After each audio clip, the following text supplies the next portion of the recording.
This is when the Colts had Peyton Manning waiting there because he didn't come out the year before because Parcells, our brilliant head coach, decided not to tell Archie Manning he couldn't guarantee that he would take his kid first. It's just the stupidest thing. History could have been totally different for us, Jets fans. But it's not. And it sucks because Parcells is one of the greatest coaches we've ever had, if not the greatest. So how can you complain? You can't. I hate that prison cell. I hate it. I want to yell. I want to bitch about it. But I can't because Parcells was good. Traded back. Got James Farrier and Dedrick Ward out of that one. That's what I think.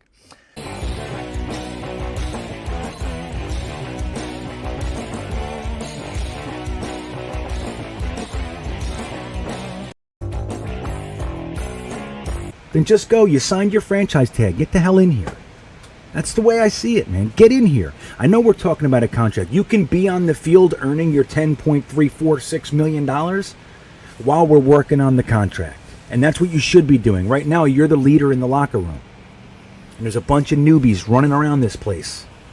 They don't even know where the bathroom is. Who's going to show them where the bathroom is? You gotta have Marcus May in there. You signed it.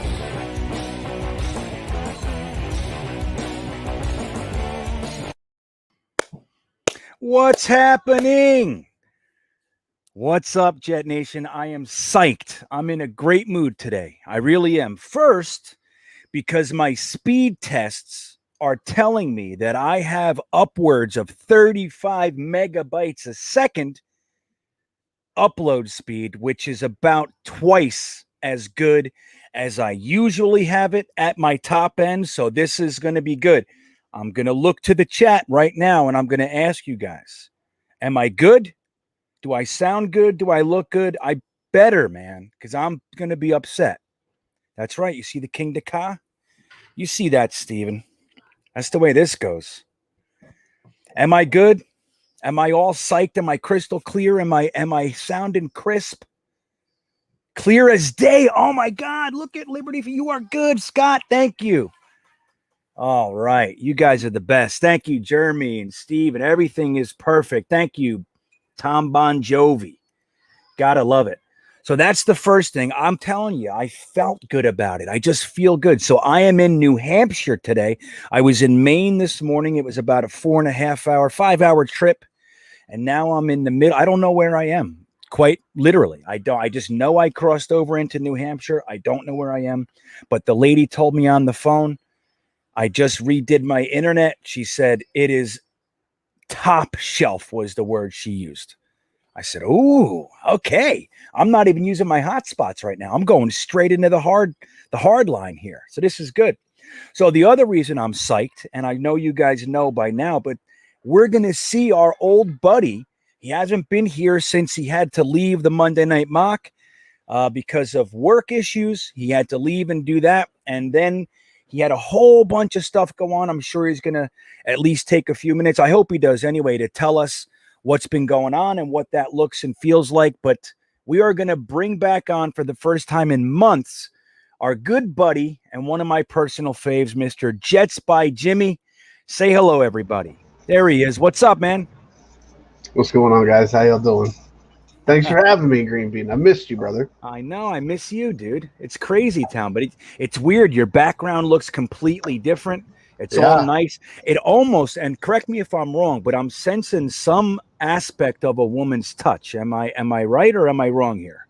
I have the absolute best girlfriend on the planet, and she has a style that is all her own. I just happen to like it and agree with it. And we got this like kind of dark gothic thing going on around here. You guys can probably he's up here. Spider. That spider has knives for feet. It's actually pretty.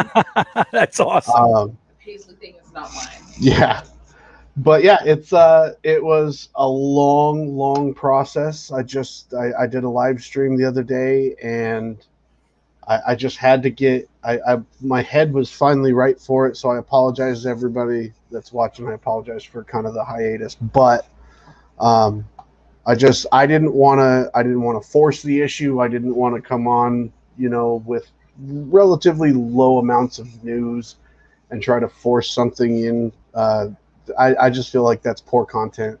And Yeah, my I head hear you, wa- man. yeah, my head wasn't in it. That was a long drive. You're talking 4 days, almost. Gosh, it was 2,100 miles, 2,300 miles. Carrying all your stuff. Yeah, God. See, and And the then thing is, well, let wait, me. and just wait, make sure they know you didn't just like 2,100 miles. You moved from Idaho to Yep. Indiana. That's right. Yes. Yes. Yeah. And I Okay. drove. And let me tell you this, guys. I apologize if you live in Chicago, but y'all guys are crazy on the highways in Chicago and Gary, Indiana. Green Bean, there is nothing on this planet that can scare me anymore. Nothing. I survived the highways of South Chicago and Gary, Indiana. Those guys are insane. Insane. 55-mile-an-hour construction zones. That's a suggestion. Even Yeah. Yeah. the cops are like 80 miles an hour just flying by me in a 20-foot U-Haul truck, and I'm just white knuckling it the whole time, just freaked out. That's crazy. Oh God! But we made it. I love the new house. The area I got, you know, as well as anybody, and anybody that's ever made a move. Like the biggest crapshoot that you have is, are you gonna have good neighbors? Your home is your place of peace, and to have crappy neighbors, Oh yeah, man. it's the worst. But I got great neighbors on both sides of me. The guy across the street's a little bit sus, but he's far enough away. But yeah, I love the new spot. I'm rejuvenated.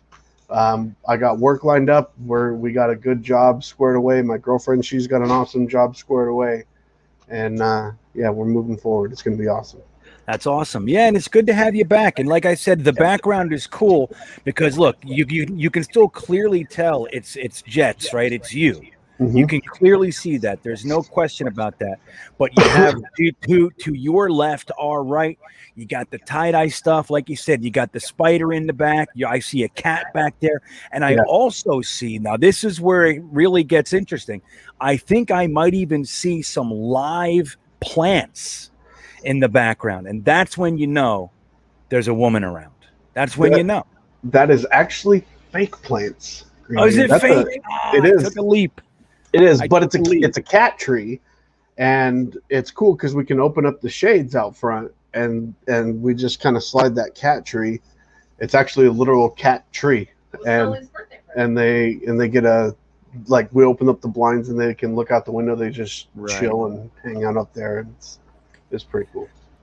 So let me ask you, Frank is saying there's an echo. Are you hearing an echo, Jimmy, from me? I'm not. I'm not either. So we got to keep an eye on that. But let me say this, and I know I speak for everybody in the chat. I'm glad you're back. I'm glad that you made it there safe. I'm glad that you're happy, and it's nice to have you on here, and I can't wait to get into some Jet stuff with you, man. Absolutely, it's just good to see you. You know, like you were just not there. It was weird. We get used to each other in this in this sphere of consciousness that we've created, and it's just weird. You were just gone. You know what I mean? So it's nice. Welcome back, friend. I appreciate it, and thanks for the welcome. Thanks for having me, and guys, everybody that's subbed to my channel. Thank you all for kind of bearing with me. I know I never question numbers. I never worry about that stuff. I want to bring my content to whoever wants to hear it. But in the back of your head, you're always kind of thinking about that. Like I have a responsibility to the viewers to produce something quality, and I was starting to get a little nervous that this was taking a little bit longer, and but nobody wavered, man. It was great. We didn't lose anything, so I'm good to go. I'm ready to get it. That's good, man, because if anybody understands what it feels like to have an obligation and then, even be teetering on like, hey, I'm not holding up that obligation. It's me with my internet issues and everything. Every week I go through it. It's just like, come on, these guys, I got to put something good out for them. So I get it, man. So good for you, man. And welcome back. And I'm glad to have you. What's that? I love that you were talking about having that 34 down speed. And all that. I'm sitting over here with Xfinity internet. We got 1,200 down at about 80 up. So Yeah, see that? we're rocking. I remember those days. You don't realize it till you go on the road, and like every place I go, I mean, sometimes like I was a guest on Jets Media one day, and I had 1.6 megabytes per second upload, which I couldn't even hear their questions. I just sat there. I tried not to move so it wouldn't be pixelated, and I just hoped, and I kept getting kicked off. And 1.6 megabytes. So it's like it can be bad, man. But today I'm up in the 35s. Get it. And I could exactly get it. So the first thing I wanted to talk to you about, and I want to bring this up to the chat, but I'm going to give you first crack at this. There are rumors, and a couple people have sent me this stuff from different sources too. Now, not really sources I would rely upon, but more than one source has claimed the Jets are still actively shopping CJ Mosley. And I heard this as recently as last night. So what do you think about that? Number one, you think there's any validity to it? How do you feel about it? Have you heard it? What are your thoughts? I heard the rumors. I haven't put too much into it until an actual source comes out. It was, what was it like? I think the first one hit on Twitter was at NFL Rooms, something like that. Weird ones, right? I don't want to deal CJ Mosley, but again, like if I've ever said anything that repeatedly, and if anything rings true for me, I'm a Jets fan before I'm any player fan, and I love CJ. But the fact of the matter is he has roughly 37 minutes of game time in a span of over 1,900 minutes of probable game time. I think he can still play at a top elite level, and I would love to see that. But if we're talking about setting our team up for the future, we have to remember that the CJ Mosley contract is the last albatross from the McCagnon era, and then we're free and clear. So it's crazy, right? Yeah, there are benefits if he does go. There are benefits if he does stay. I'm not mad if he stays, because I think CJ Mosley, if he can put it together for a full season for us and play at that level that he played in the first 2.5 quarters of the Buffalo game, then I think CJ Mosley's worth every dollar that we're spending on him. But I just want to see it. And if Joe Douglas feels that he would rather move in a different direction, I completely understand that as well, because I'm not Joe Douglas has never done anything to make us question his decision makings for the best interest of the team. Right. So if he says, hey, we got to deal CJ Mosley, then we got to deal CJ Mosley. I know everybody loves him, and I've gotten in tons of arguments on Facebook about this. And I'm like, what have we seen? And one guy was trying to tell me that he's the best player on our roster. I'm like, how do you know? But 3 years ago, he was. 3 years ago, yeah, without question, right? Sure. Right. You know what's funny about CJ Mosley too? Because this year, really, he only had the one injury year, right? And then last year he opted out. And if you look at it through the right lens, he actually figured out a pretty nifty way to kind of not play for Adam Gase, which is like, you could look at it that way. It's like, you knew Adam Gase wasn't going to be long for this team. I mean, it was a very long shot, but like, so he gets injured and he loses 2019, 2020, he opts out. And this year, it just so happens, this is the cheap year of his contract. I might be wrong, but I believe it's $8 million, right? 7.5 million this year. Then next year it kicks up to the 17s and then 18.5 and all that kind of stuff. So if you were going to trade him, now would be the time. Like if there's a team that feels like they're a linebacker away from having a Super Bowl caliber team, they may be willing to give something up for him. But again, just like you said, no one knows who this guy is anymore. I mean, for the 4 years that he was in Baltimore, he was a perennial Pro Bowler. He was an absolute stud, and he was in the conversation for best middle linebacker in the league. But, dude, we don't know who this guy is anymore. So let me ask you this. If it was your decision, let's say third round pick. Would you do it, or would you keep him? A third. The biggest thing with CJ's contract is the dollars that are left on it. And that's another thing that people are getting wrong is everybody's saying if we got rid of CJ Mosley, then it's going to hit the dead cap is going to kill us. And it's not actually. I think we would be responsible for the remainder of his signing bonus, which is about $6 million. But if he goes in a trade, they take over a lot of the remainder of the guarantee. So Jets do, or the team that we trade him to does? The team that we trade him to does. Okay. So if we were to cut him, yes, I think his dead cap to us, $22 million or something, would immediately come due. I mean, it's nothing that we couldn't overcome, especially with the cap space that we're going to have next year.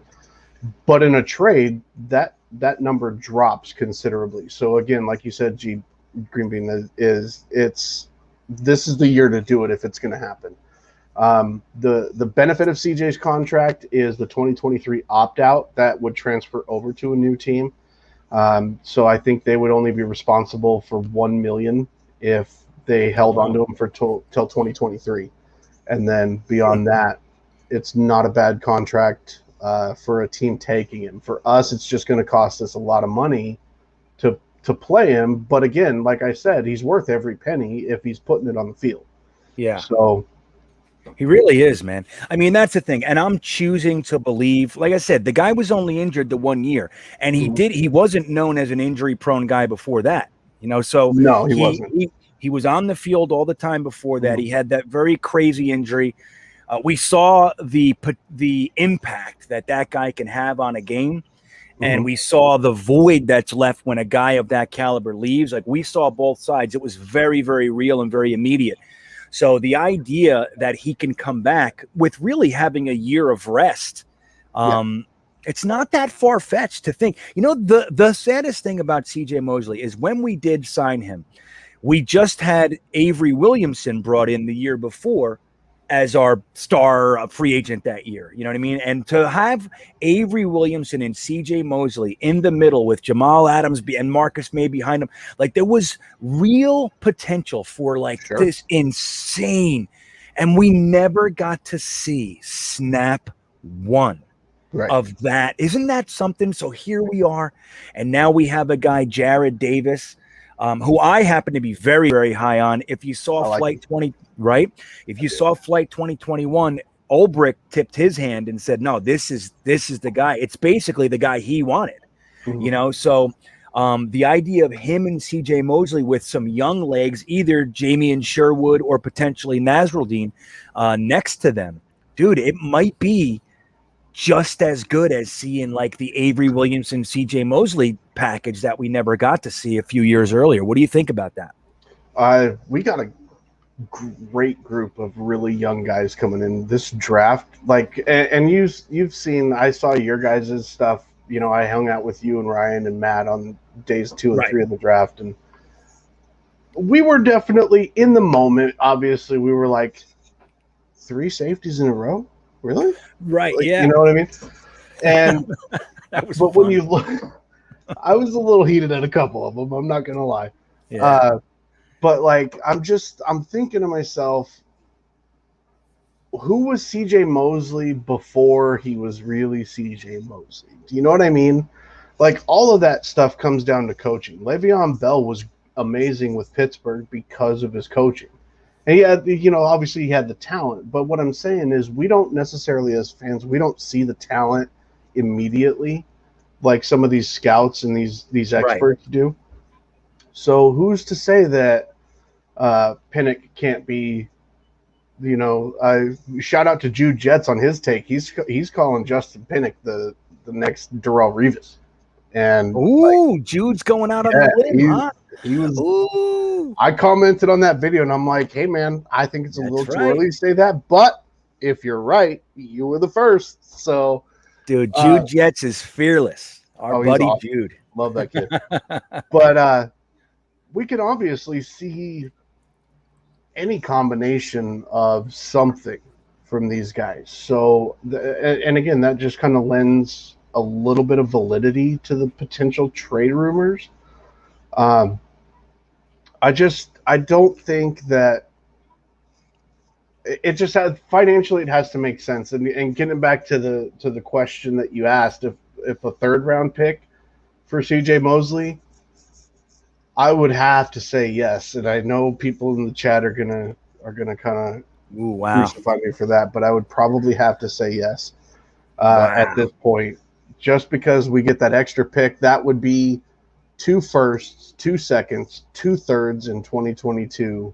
I believe it might be 3 thirds then at that point, but No, it'll be 2. 2 and 2 and 2. Yeah, I Yep. mean 6 picks in the first 3 rounds. Like, Not too shabby.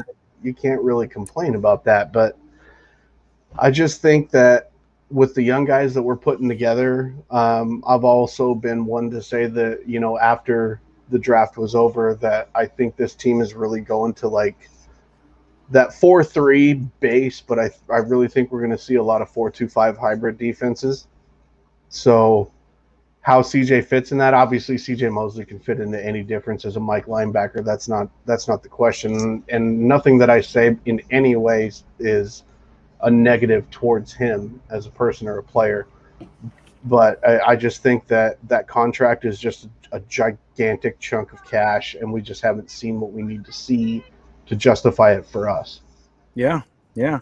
And I wanted to point out Jeremy Cravat in the comments said something. I want to try to find it. I lost it, but he said that CJ Mosley relies as much on his football IQ as he does his physical gifts. So he's not going to lose that. So No. that's still going to be there. So he's still going to be a stud because, he's not losing a large portion of his game, and he's not old by any stretch. So No, I thought that was a good point. So I want to bring something else up too. I see him in the chat. I'm hearing a little echo on me now too. Are you hearing it? I'm not. No, I just heard a little echo. I'm sorry. If it's coming from me, then I apologize. No, I don't know. It's not bad. It's weird. But I wanted to point out, he's in the chat now. You can see I have him on the screen there. NYJ today. He will be joining us at 9 p.m. as well.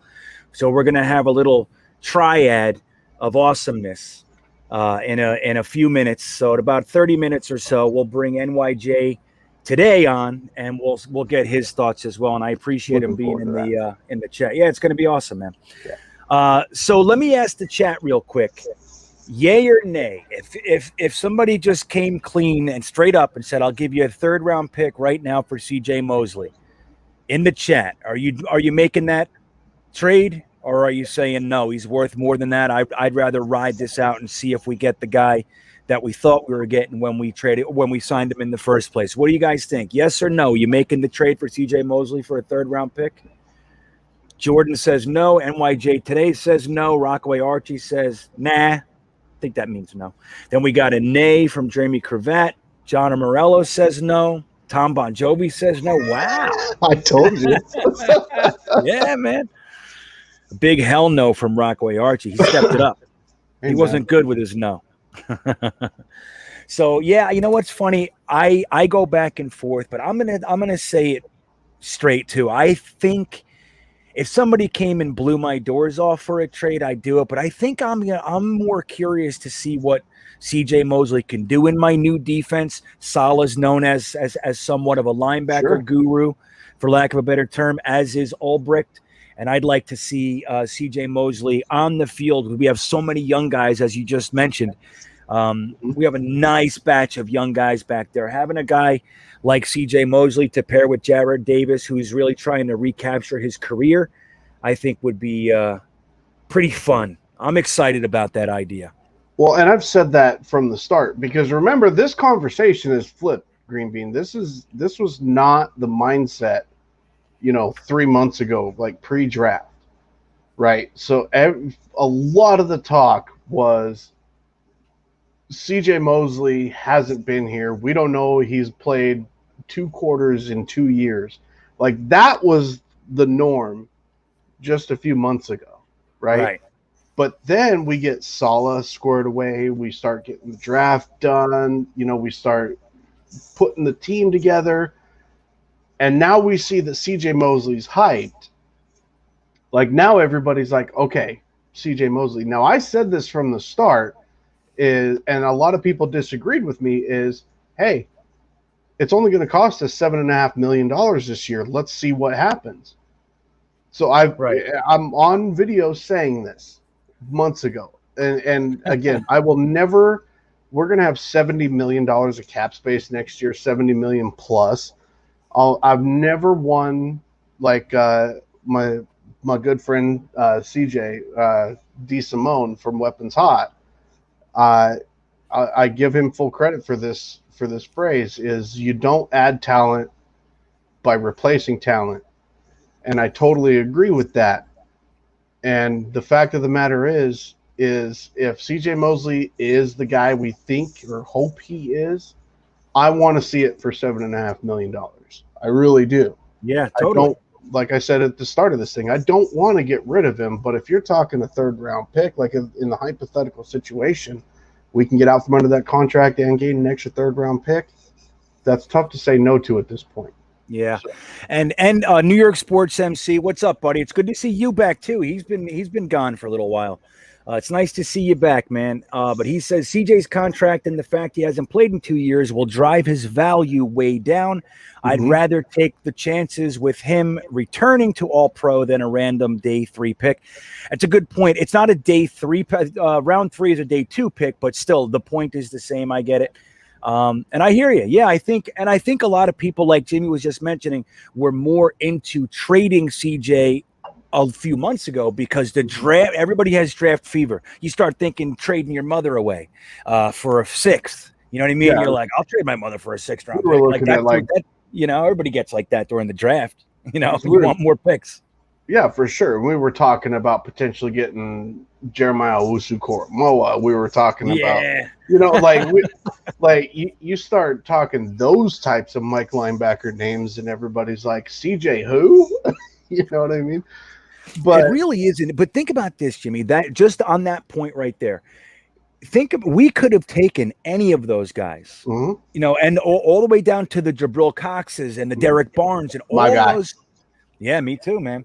And we didn't take any of them. So we went offense, which is great, but it has to allude to the idea that the Jets think they're getting those steals that Seattle usually gets. Like, look at Cam Chancellor and Richard Sherman, those types of guys. Warner, all those guys where they come from is known for building up from, you know, low draft picks or even some undrafted free agents. When you look at guys like Jamie and Sherwood, like Nasruddin, like Rashid in the, you know, he's not a linebacker, but the same thing applies. Like, they're just excited about these guys than they would be. They passed on Jabril Cox and you know, all the other guys that we were talking about back then.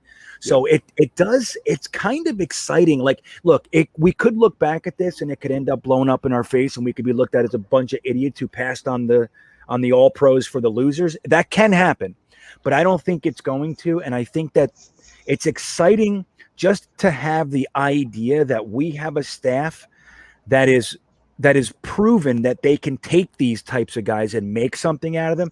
And when you look at the Legion of Boom, dude, only one of those guys was a 1st round pick. You know what I mean? So they, you know, and Pete Carroll is on record numerous times saying, no, you want to take your young guys and play them. You don't have to keep them stashed away on the practice squad till everything's perfect. Put them on the field, man. Let them earn their stripes. Let them take their lumps on the field, and that's how you build a team. And so all these guys come from that. So it's kind of exciting when you think that they were willing to pass on the guys that we were all talking about for the likes of the guys that we chose.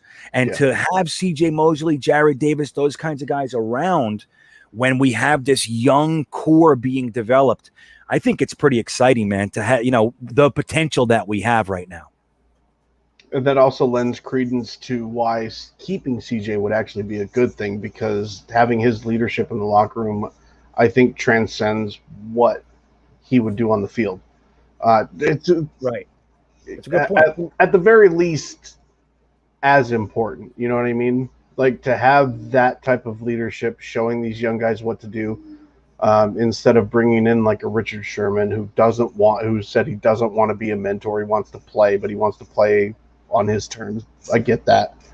But I mean, ultimately, I think that if CJ can ball out, I want him to ball out in green and white.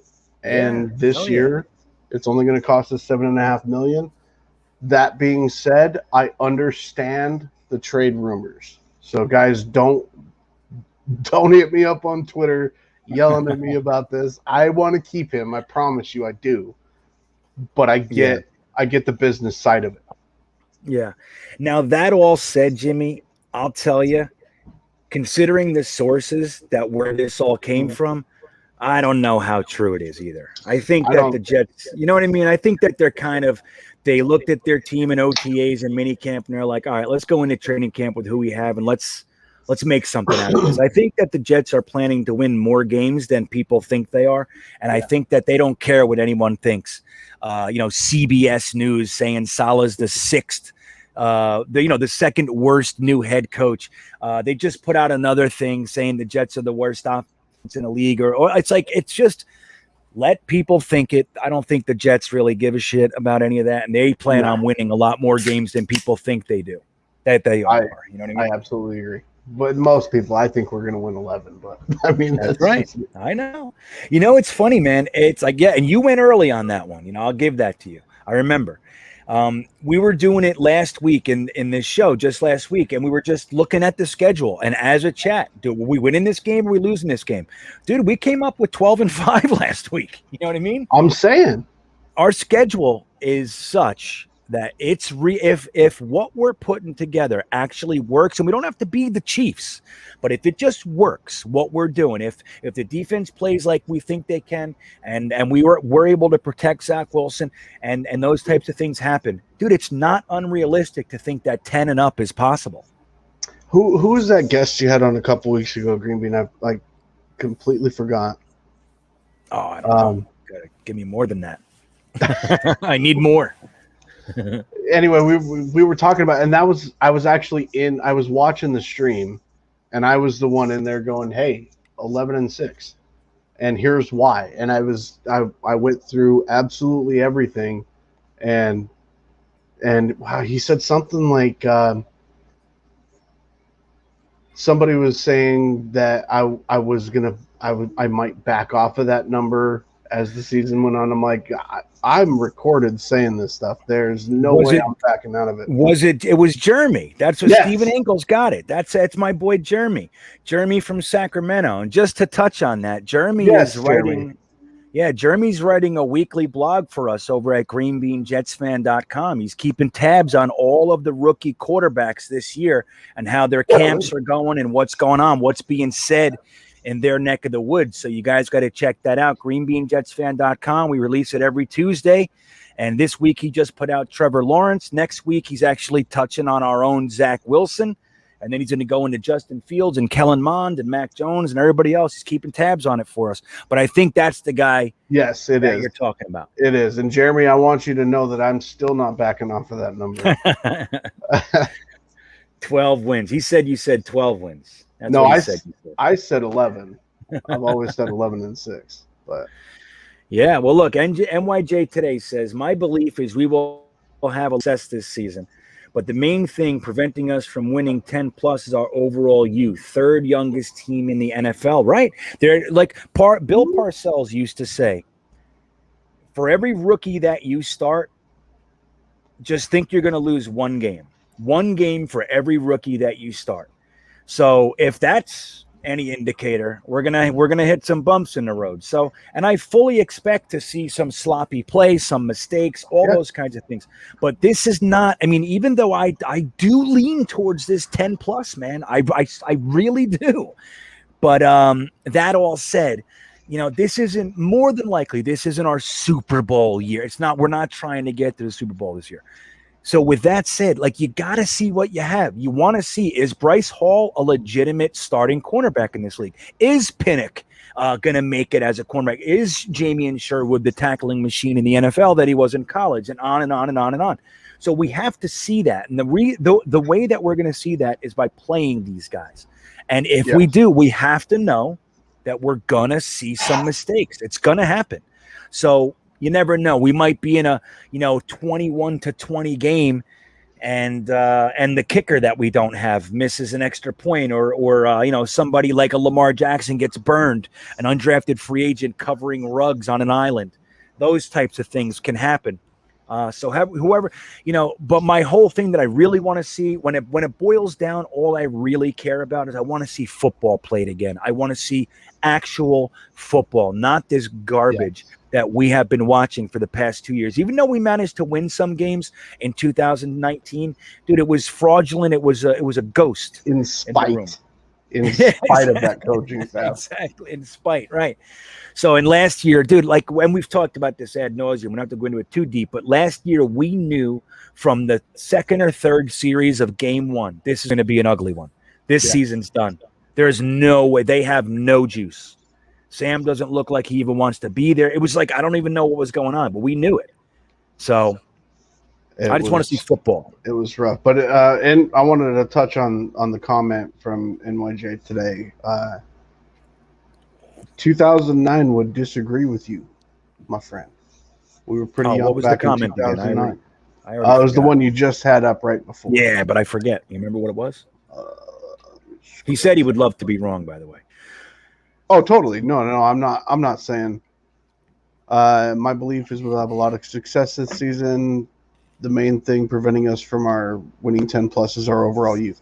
2009 we were a very young team, rookie quarterback, rookie head coach, and AFC Championship game happened. And I think our coaching staff is better than the 2009 team, and I also think that the roster is better than the 2009 team. Plus, that offensive line was good, though, buddy. It was good, but I mean, look at what we have now. I mean, I can argue that we have 3 potential Pro Bowlers on this offensive line, the starting 5 right now. Yeah, so, who's the third guy? Moses, Becton, and AVT. Moses, huh? All right. Yeah. Okay. You think he's gonna be the starting right tackle? I do, but a lot of people are really writing George Fant off like immediately, and I think that's a little bit unfair because I mean, we're talking about Moses being the starting right tackle, and he hasn't even been to a practice yet. You know what I mean? So I'm not saying that Fant lost the starting job already, but it's likely. But that's not a negative on Fant either. I think he could be more productive as a pull guard for the Jets in this wide zone run game. So I mean, it's not a bad thing. But I think this offensive line with adding Morgan Moses and AVT this year, I think we're looking at a top 10, probably let's talk mid to late season top 10 O-line. Probably a top 3 run offensive line. I'm in. I don't care. I'm with Jets by Jimmy. That's I'm buying in. You know, it's funny. Joseph Schwerk said something. This covers a lot of Jet Nation. I don't want to have high expectations. And why wouldn't he want to do that? Because it's scary. It's terrible. Anytime we have high expectations, we get our face smashed in and everybody laughs at us. And then we have guys all over Twitter making fun of us and ESPN calling us losers and all this kinds of stuff. But here's what I say. I say flip that, Joseph. And if there's any time that we're allowed to be positive, even if our team does come out and lay an egg like last year, right now, nobody can take anything from us. If this is the only part of the year I get to enjoy, let's do it, man. And let's do it together. We have lots of reasons to have faith. We have lots of reasons to be positive. And there's nothing stopping the ideas that we can be successful right now. You know what I mean? Nobody can. It's just a debate. So I'm on the side of I like to be positive, but I totally get it, man. I don't want to have high expectations. We're all tied for number 1. We're all tied for number 1 right now. That's right. We're all 0-0. So let's do this. I was going to break into the next subject, but NYJ, you want to come on now? Let's see what he says, and then we'll all talk about the next subject we're going to get into. Is it's pretty entailed, so I'll even share the screen. Let's see if he's still around. I'll see if he's still around. There he is. All right, let's just bring him on. Why not, right? Why wait the extra 15 minutes or whatever? I'm looking forward to meeting him. We've been following each other on Twitter, so I'm looking forward to having the conversations. Yeah, dude. Let me just take this comment off real quick, and let's bring him on. So everybody, this is John NYJ today. It's good to have you here, man. How you doing, brother? I'm doing great, dude. It's great to be here. Thank you for having me. And Jets Yeah. by Jimmy, don't even sweat it, man. Disagreements are that's the fruit of life is disagreements. So That's how we grow, my friend. That's exactly. how we grow. Yep. No worries. Yeah, so it's good to have these two guys on here with me, man, especially on a night that I actually have internet. Because usually I'll bring somebody on and they look better than me. And it's like I bring on a guest, everybody can see them, and then I'm all pixelated and frozen and nobody can hear me. And it's not fun. So this is cool, man. So let me ask you this first. And correct me if I'm wrong, but did the New York Jets used you for the reaction video of Flight 2021? Didn't they have that feel, man? I didn't even expect that. I mean, that was really out of left field. I said, look at all these beautiful people and look at that newbie. Like when I was tweeting about it, I was like, this is so random. It was out of left field. So it was really cool. I was super stoked about it. I think my wife and my mother-in-law were more excited about it than I was. They were just, they were giggling about it basically. Yeah, it was super cool, man. And I recognized that it was you. I saw our friend Jake Asman, and then I saw, my good buddy, Matt O'Leary. So, and then I think you were right after them. So it was like all three of you guys. I was like, wow, man. And I'll be real honest. I'm going to show my ass a little bit here. I was like, ooh, maybe I'm coming next. And it didn't happen. So I can't, hey, look, man, as happy as I was, I can't say I wasn't just a little touch of jelly. I was just a little bit, but I'm psyched for them. You know what's cool? The Jets just won. I think it came out today. The Jets media department just won, or they're at least nominated for a bunch of awards. 11. I think 11 awards, right? 11, and for things like that, not only, One Jets Drive and Flight 2021, but I think they're doing a really good job engaging with the Jets fans and the content creators. They've that little reaction video showed that they know we're out there and they get it, and pulling you on there, man, that had to feel so cool. And I'm very happy for you, man. Congratulations. I appreciate that. It was really just that's the thing. It felt like, or it feels like they are finally reaching out to the fans, and I know they've done things in the past where they've engaged with the Jets fans and the community that we are, but it really felt like more like this time, like it was extra this time. Like there were a couple of cherries on top. So it was just super. No, you're good. Go ahead. No, I was going to say I knew GreenBean was going to put that comment on the screen. I just thought. I was listening to you. I promise I was. So was I. I swear. So was I. Yeah, I know. So, yeah, right here. Look at the screen. Can you see Nobody looks better than the bee. Exactly. See, this is what happens when you get old, and everybody knows this. They gotta do that on a regular basis. They gotta make sure I got two good-looking young guys on here. They're like, no, you're still showing your virility, Bean. They got to do that for me. They know I need it. It feels that nice. beard won't quit, Bean. It's all good, brother. I was just gonna say, I didn't have this beard before you invited me. It grew overnight, literally in preparation for this. Like that. There you go. Yeah. I gotta give you guys more notice so you can get it real fluffed up. Give you like a month's notice, and then we'll be ZZ topping this joint. Mm-hmm. So awesome, man. Well, that's really cool. Again, congratulations. I think it's just cool that they did that, and and I'm glad that it happened for you. And so we're gonna break into this next topic here, which is PFF recently regraded the 2020 Jets draft, and they gave us a B+ right after the draft last year, but now they've raised it to an A. Now, a lot of people are talking, especially after this draft, that this draft was a significantly better draft than 2020. And I do agree with that, especially when you look at our top four.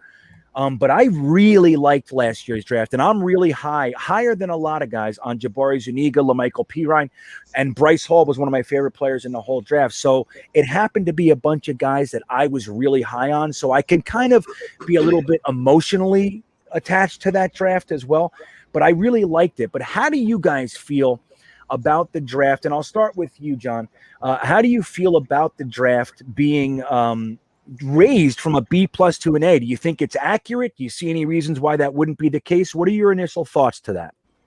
So yes, I think it's in it's in whatchamacallit, I don't know. It's fair to say that it is an A now after a year's time. And I think you look at Mims' potential and you look at Becton specifically. I mean, that's kind of the obvious one.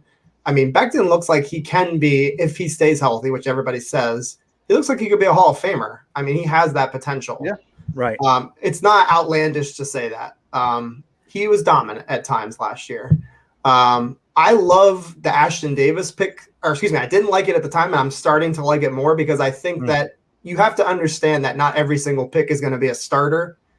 We all want that, but he's not a starter right now in my mind. LaMarcus Joyner is probably going to start alongside Marcus May. So that pick, he may end up becoming a starter later down the road. But the fact that we have somebody that's young who's going to be our third nickel, can contribute on special teams, I think that's a good pick. I mean, it's a third round pick. You're hoping for somebody that can just play a role, not necessarily start in round 3. So that pick's definitely still within range of being a solid, a single, basically, not a home run, but a single. Yeah, right. Singles are necessary, right? Absolutely.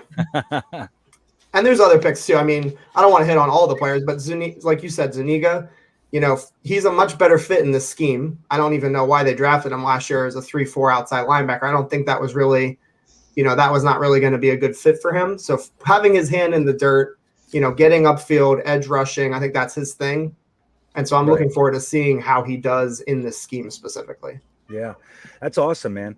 And it's funny that you mentioned that because Ashton Davis, let me say this, Becton, I loved the Becton pick. The fact that we traded back in round 2, I almost lost my mind. Now, I was moving that day. I was moving from my house into an RV. And so I was listening, but I wasn't online talking to anybody. And when we traded back, when Mims was on the board, I lost my mind. And then when we got him at 59, I thought this is the greatest GM in the history of GMs. That's how positive I felt. The next pick being Ashton Davis, it deflated me, especially at the time. Right. Mm-hmm. At the time, we had May and Jamal Adams. I'm like, why? We have so many needs, man. Offensive line, wide receiver. We could have done so many things. But it also shows you that Joe Douglas probably had already some indications that he was not going to have Jamal Adams on the team. He was already preparing for that trade. And like you said, having youth at positions where he's going to be able to play specials and then be groomed for a year, 2 years, whatever it is. It's a smart pick. And I like it now too. But I got to admit, I hated it the first day. I also hated the Morgan pick, which I'm still a little bit whatever, but yeah, so I agree with you, man. Jimmy, what do you think about this PFF raising the grade from a B+ to an A? And do you have any reasons to support either disagreeing or agreeing with it? I absolutely agree. I think that the players, I think PFF understands. For how often I disagree with PFF on some things, I think they have a really good grasp of the whole picture rather than just, putting a statistical number on somebody individually. They know that we had the absolute worst coaching staff in NFL history the last 2 years. They know that. Yeah. Right. And when you can have those draft picks from 2020 show flashes and shine at times, they understand that. So that stuff isn't lost on PFF. Most of them anyway. I still disagree with one or two of them. But yeah. I agree. I want to touch on I totally agree with Zuniga. Zuniga is a great scheme fit now. He wasn't last year. Just like I wonder why the Colts are a really decently run organization, but I still wonder why if they're running a 3-4 defense, why they drafted Kwity Paye. I mean, I know why we should draft Kwity Paye, but he's a natural down defensive end. He's not a 3-4 outside linebacker. So I don't get that one either. But the one that I really want to touch on is LaMichael Pirine. And I think LaMichael Pirine, people are sleeping on him a little bit in this running back room. Thank you. And I think that it's potentially Josh Adams, the guy on the outside looking in right now. And with that running back room, Tevin Coleman is actually, I read somewhere that he's going to be more of an extra slot receiver, or like a swing out. He's line up in the backfield, swing out to the slot type of player.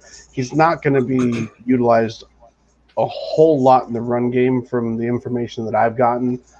So I think that when you're talking running backs, I think you're going to see P. Ryan Johnson and Adams with Tevin Coleman. I think we're going to hold all four of those guys, and I think that you're going to see Coleman more in the slot. That's interesting. But yeah, which I actually get, because Coleman catching balls out of the backfield is a staple of his game, so that makes sense to me. But I can't get past, and I know everybody has their thing to say about it, but I just can't get past. Joe Douglas wouldn't have drafted this kid and given up on him in a year, especially with the change in coaching staff. Right. Especially, I feel the same way. And I think that people are really overlooking LaMichael P. Ryan, and I think he's actually, this running back room could be close to 3,000 yards between the three. You know what I mean? I'm not saying all three of them. Hey. I know, I'm laughing with joy, buddy. I'm not laughing at you. It's just all giddy jigglies. Okay, good. Because usually I'm getting the, come on. Yeah, no, I'm with you, man. I'm riding the same wave you are. I just think that they're just going to be swapped in and out so much. And if Michael Carter can be 1,000-yard runner, while splitting time with Javonte Williams, I mean, you can't tell me he can't do it here. Yeah, totally. So I think the running back room is a lot better. I was very much against a running back, but I'm glad we got Michael Carter. Yeah. And I didn't like that pick where it was either. I wanted a running back, as many people know. I mean, we did so many damn mocks together. Everybody knew my thoughts better than me. I'm like, I don't know how I feel about that. And they would tell me how I feel about it. I'm like, Chad always yelled at me. Chad always yelled at me, we need Chuba Hubbard, Jimmy. We need Chuba Hubbard. I'm like, we don't need anybody. We don't need anybody. Yeah, I was on the toward the end there. I was really on the Jarrett Patterson train. I was just like, let's wait a minute and grab Jarrett Patterson. But so, are there picks from last year? Because let me say this. Number one, I really like what you said about LaMichael P. Ryan, and you've been there. You've seen how many times I've had to defend this guy. People are writing him off as if he's garbage, and he's not garbage. Dude, the guy averaged every year in college like 5.7, 5.8, 6.7 yards per carry. Now, he's not that speed back. He's not any of those things. He's a hard-working, blue-collar, get the yardage back. And I, just like you said, I cannot see Joe Douglas drafting him in the 4th round and throwing him in the trash a year later, no matter who the coaching staff was. They'll figure out how to use him. And so now I do like the pick of Michael Carter, but that was one I was scratched. I was a little earlier than I wanted a running back at that point. But it all is what it is. I happen to like it now, and the draft makes sense to me now. But are there any picks that stand out to you? Like John just mentioned, the Ashton Davis, but are there picks last year that you think are better now than you realized, like maybe even a later, one of the later round picks or anything like that? Any that you're really happy that he made but weren't in the beginning? Like, are there any that stand out to you guys from last year's draft? John, I'll start with you. Oh, go ahead. Well, I'm smirking over here. I have to be honest with you. The LaMichael P. Ryan, the love, I get it and I appreciate it. I think there's serious concern for a roster spot for him, not because of his, lack of talent or anything like that. I'm starting to wonder if we keep 6 wide receivers though on the active 53-man roster. And I'm also starting to think that we're going to keep a fullback, because Wesco, I think they're going to keep him as the fullback. And if they do decide a running back spot, I'm worried about that. That's what I'm thinking. So it's not a guarantee. I've been saying that I think he's on the bubble, but it's nothing to do with that. It's more so the fact that we have the 6 wide receivers that I'm pretty sure we're going to keep on the roster, and then the fullback. So keeping 4 running backs, I don't know. I don't know if that's going to happen or not. And so maybe P. Ryan comes in and he just works his ass off and balls out during training camp, preseason, and then he takes over Ty Johnson's spot, or Tevin Coleman. He's the veteran. They're paying him cheap. He's making nothing this year. Yeah, I think what is it, $1 million, right? Yeah, I think it's $2 million, but it's very, very, very, very cheap. So I'm sorry, I'm changing the subject on your show, but I just wanted. No, that's all right, man. I wanted to touch on that because I was basically just like like giggling over here to myself, like these guys love LaMichael. So any picks I like him too. I just think that there's a potential that there's a spot that they might not have for him. So anyway, to answer your question, a player that I like more now than maybe when it happened. I didn't dislike the Braden Mann pick, but I think he's going to pan out to be a good punter. And I know that sounds ridiculous to mention the punter, but I like him. They're important, though, aren't they, man? People forget. They're important. Specials win and lose games every Sunday, every single Sunday. So he needs to improve from his rookie year. I think he will, though. I love Brant Boyer as our special team coordinator. I think he's great.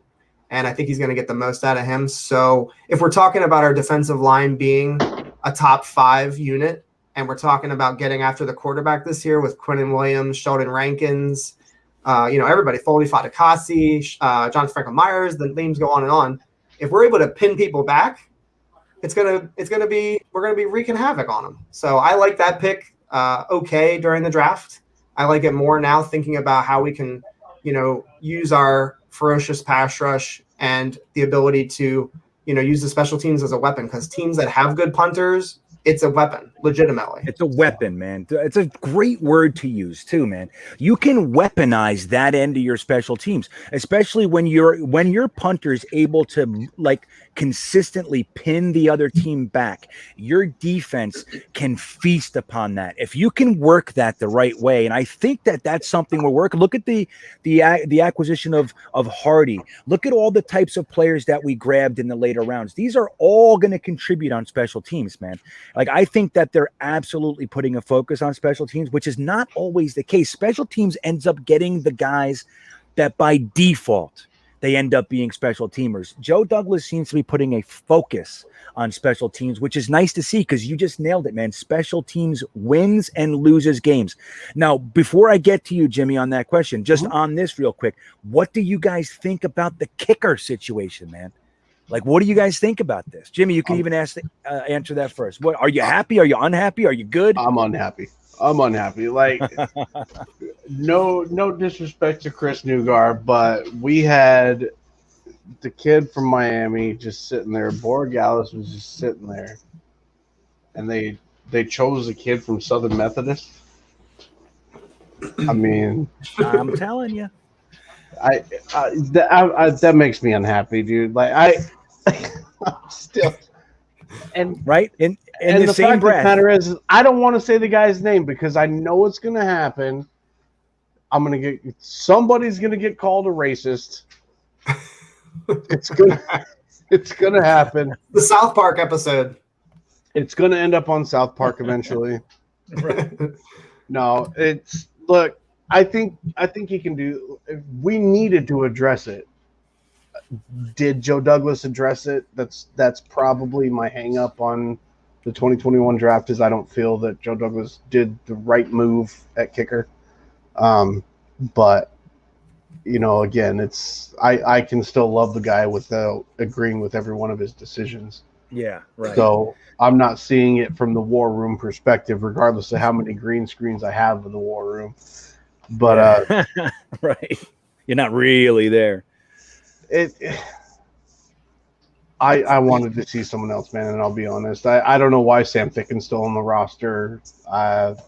Maybe competition, but I'm not laughing again. Like GreenBean said, I'm not laughing at you. I'm over here laughing because I have to disagree. This is fun. What do you think, John? Yeah, what do you got? This is great. Yeah. Please do. And I'm cheating because I'm looking up the stats as I'm sitting here. But from his second year with the Rams, he only kicked 3 kicks, but 33% of them he made. Woohoo! Yeah, that's very, very that's good. Bad. That's one. That's really one. Bad. Really bad. 2019, it came to us not good, 70% accuracy. But then this past year, he improved a pretty good amount, actually. And so in the 3 years, he's improved dramatically. 87 I'm rounding up here, but 87% accuracy last year in field goals, kicked a long of 54. So he's got a strong leg. I don't love it. And I'm caveating here. I would say I did want Jose Borregales. That there's no revisionist history here. I was totally mocking him all off season. So we agree on that one for sure. But I'm not hating it. It's like kind of middling. I hope that he doesn't burn us, kind of like the Vedvik kid. I heard you guys mentioning him earlier. I was at that game. Me too. That was my son's first home game. Everybody wanted that guy. Baltimore dropped him, and we were like, yes. And then I don't think he's made a kick for us at all, ever. No, he was terrible. But I'll say this, just like John just said, and Jose Borregales was there for the taking. He was there, and we decided not even to go after him. Even last year with Rodrigo Blankenship, I wanted him.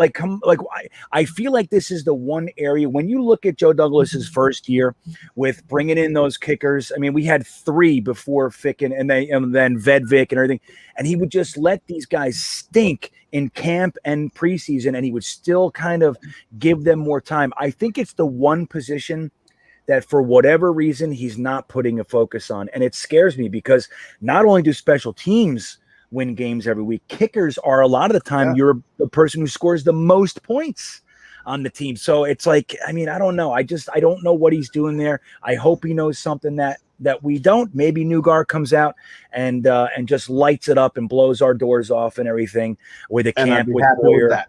Yeah, I mean, and look, and Ficken's 87%. I hear you. This is why I like. It's one of those things where, right? But look, like I know people love PFF, and I use PFF too. But there are lots of statistics that you can look at, and it doesn't tell the whole story. I know PFF's trying to do that. Like that's a lot of their stats are really cool, and they're able to paint the picture. But like 87% seems great, but there are times where the kicks that he's missing are more important than just other kicks, and he really was only a lock. I know his long was 54, but how many, and I don't know this answer, but how many over 50 did he miss, or how many times did they not even try a kick because his leg wasn't there? And and all those kinds of things. I would just like to have a kicker that from 55 and under, the guy's a lock. You know what I mean? Like a Justin Tucker. You know what I mean? Like, just go get your Justin Tucker, go get your Brad Cundiff, or whatever his name. Go get these guys and just get them and keep them here forever. Yeah, we what Myers? We had Myers, and then for all the just ridiculous contracts that Mac signed, that Mac put out there, ungodly amounts of money for nothing. Trumaine Johnson being one of the worst, Le'Veon Bell another one. For all those dollars that he handed out, why on earth would you say no to $3 million a year for your team's leading scorer? Yeah, Pro Bowl. Well, that's the whole problem. Look, he had 2 Pro Bowl special teamers that year. Neither one did he want to bring back. It's one of Roberts was the other guy, right? Yeah, Andre Roberts. Now he's still performing. He made the Pro Bowl last year as a kick returner. And I have no hate against him. Now everybody kept telling me, like back in the time, back during that whole thing, they're like, well, which one would you sign? And I'm like, Myers, hands down. And they're like, well, what about Roberts and his kickoff return ability? It's not Mike Myers. Mike Myers is a murderer from the Halloween movies. Jason Myers. Mike Myers is different. The first name of a horror movie. No, but Roberts scored 18 points for us that year, whereas what was it for Jason Myers? I think scored, and I'm not looking it up, so if I'm wrong, I'm wrong. But I think he scored a couple hundred points, like 180 points that year. So I'll take that 180 points, or call it 100 points because I don't know, but I'll take that amount over 18 points on the kick return. Like the kicker is so vital, vital. Yeah, it's one of those things. It's just like you said, Jimmy. Like, look, I'm a big Joe Douglas supporter. I've liked most of the things he's done, and not only just player acquisitions and all that. I like the way he's cleaned off the roster and cleaned the organization. I'm really a big supporter, but I just don't like how he's handled the kicker.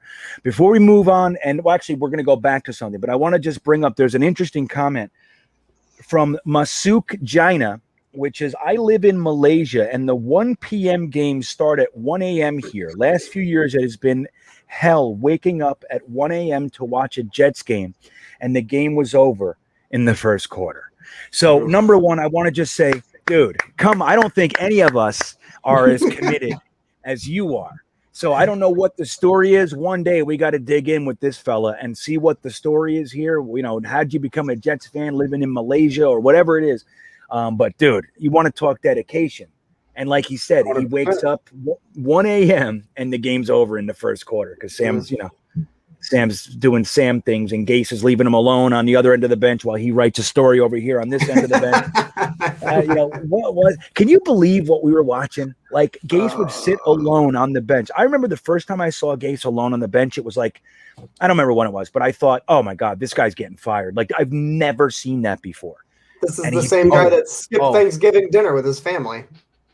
Yeah, it's supposed to be. It's like, I don't understand that guy. Didn't he just get hired at a high school for an offensive coordinator for a high school? I'm just serious. I think I just read that. It might have been a joke. No, it was a joke. Was it? Covered that. It was false. But Garrett Ham, thank you. 180 seems really high. You're absolutely right. I just did the math, and Jason Myers scored 129 points for us that year. Sorry.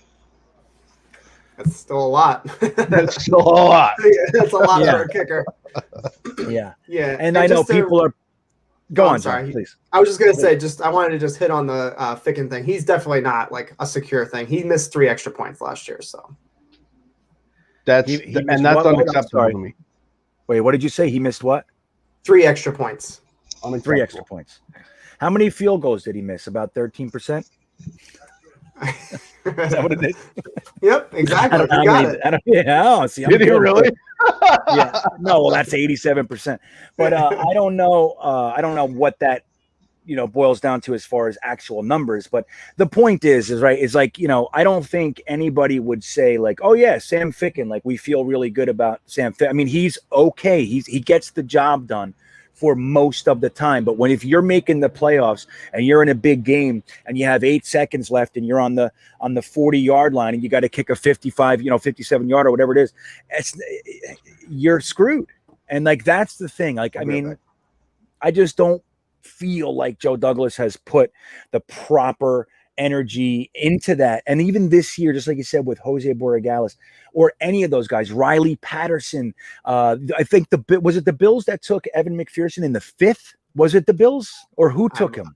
I honestly don't remember. I know that he was one of the other names that a lot of people are talking about. Yeah, he had the strongest leg of the bunch. I think Borregales was a touch more accurate, but Evan McPherson, if I remember correctly, had the strongest leg. But it's like, dude, they committed. They said, you know what? Generally speaking, you don't want to mess around with kickers till the 6th and 7th round if you're going to use a pick at all. But they said, you know what? I don't want to wait till then. I feel like he's going to be gone. I'm grabbing my kicker because it's important. And I would have been. Go ahead. I'm sorry. No. You're good, man. Go ahead. I was just going to say I would be completely on board with that move, and I think that they should have done it. That was what we were talking about all off season. It was getting a kicker and making sure that we kind of lock down the punter and kicker spots for the foreseeable future. Like that would have been really nice to know. Yeah, no, I agree, man. I agree. And that's like, it's just one of those things where like we said, we can see the attention to places on the team where previous GMs just didn't focus on that. Even things like the offensive line, which always blew my mind. It's funny, man. The last few drafts before Joe Douglas, every pick I'm saying, okay, here comes our offensive lineman. It would never happen. And then when we did take Chuma Edoga, I was like, what? That's the guy? There was like 4 guys I had on my list, and I'm like, oh, we're going to get one of them right now. And it was Chuma, who look, he's okay, but it's like, that wasn't the guy. You know what I mean? Yeah, dude. It's the single greatest mistake that the Jets have made over the last decade. They didn't draft nearly enough offensive linemen. It was just ridiculous what they were doing. Ridiculous. Right.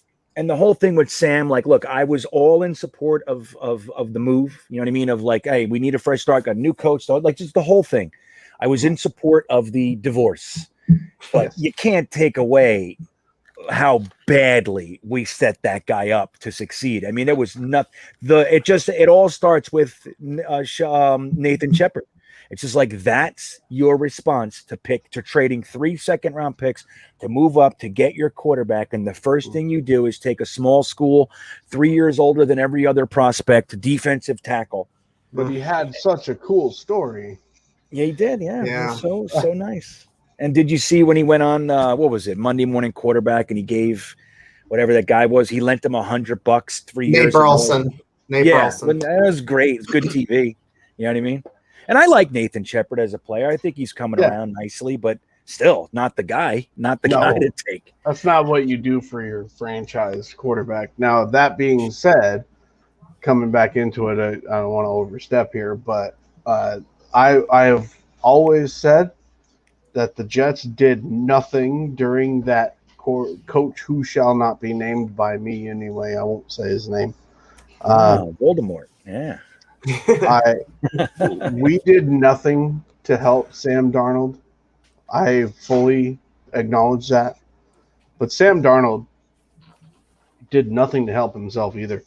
Now let's just talk about this one for a second before we move on. I have a hot take that I got kind of hit pretty hard on Twitter and Facebook. I am telling you guys right now that Sam Darnold, as great a kid as he is, as nice a personality as he has, as good a guy that he is, Sam Darnold is uncoachable. What? Talk about it. I want to hear about this. Please. I'm interested. Yeah. Not Sam that we know, Darnold- because he never had a coach, but please. Sam Darnold has the same mechanics issues and the same decision-making issues that he's had since high school. San Clemente, California has a solid football program. He's had good coaching in high school. These are the same footwork mistakes that he's made since high school. These are the same footwork mistakes that he's made in college. Decision-making has been this that we saw from high school. He had good coaching at USC. He's been working with Jordan Palmer for over 6 years, nearly 7 years. Anybody knows Jordan Palmer is very intelligent when it comes to developing a quarterback. It's just the facts. So if you have a quarterback that is doing the same things for 6 years, no, Garrett, that is wrong. And I'm getting to this. All right. High school coaching, good coaching. College coaching, good coaching. Jordan Palmer on his feet every step of the way. Good coaching. That's his whole offseason program is with Jordan Palmer. Okay?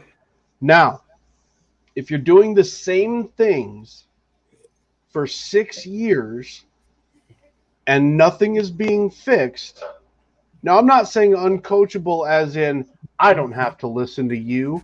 You don't know what you're talking about. I'm not saying uncoachable like that. But if you're not taking what they're saying and putting it on the field, you're uncoachable. All right. Here's and I don't want to sink into the Sam Darnold crevasse, but let me just say this, and then we're going to escape this one. Number one, he has not had a quarterback coach here. His entire NFL career, he has never had a quarterback coach. Last 2 years, he did not. Last 2 years, he did not even have an offensive coordinator. So there's that. Now, if you take a guy who's 21 years old and you put him on the field and you do not protect him, he's going to revert back to bad habits because that's what got him. So that it's not that he's uncoachable, it's that he's had no coach and he's had no team. Now we're just going to leave that there. Unless you got something to say on that. But I'm with you, Jimmy. I respect it. But it's a hard one to take. Let's see how he does. I think he's damaged goods, and I think it's hard to come back from things like that, from PTSD. Yeah. And all I really care about, in truth, is that we stomp his face in week one. I'm no longer a Sam Darnold fan. I don't get it. Like I don't root for anyone who's not on the Jets. It's, the minute they're gone, I could care less. I already donated my Sam Darnold jersey to the Goodwill. There you go. There you go, man. See, now my son has one. I'm going to let him figure out what to do. That's the only time I bought a damn jersey. I don't do that anymore.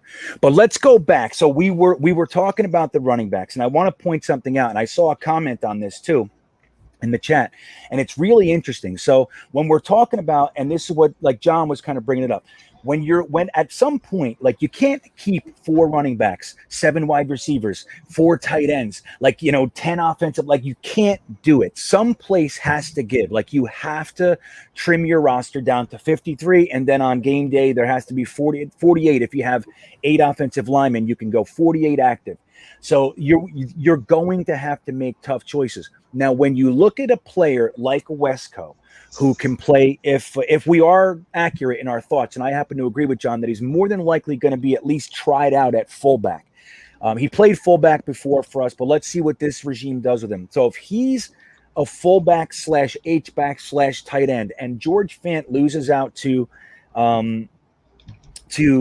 Morgan Moses, and he can play tight end, at least in the protection packages, is it possible that you start seeing less tight ends, and that's how they're able to keep the extra wide receiver or the extra running back? What do you think the legitimacy of that idea is? And guys like Herndon, Daniel Brown, and maybe even Ryan Griffin gone.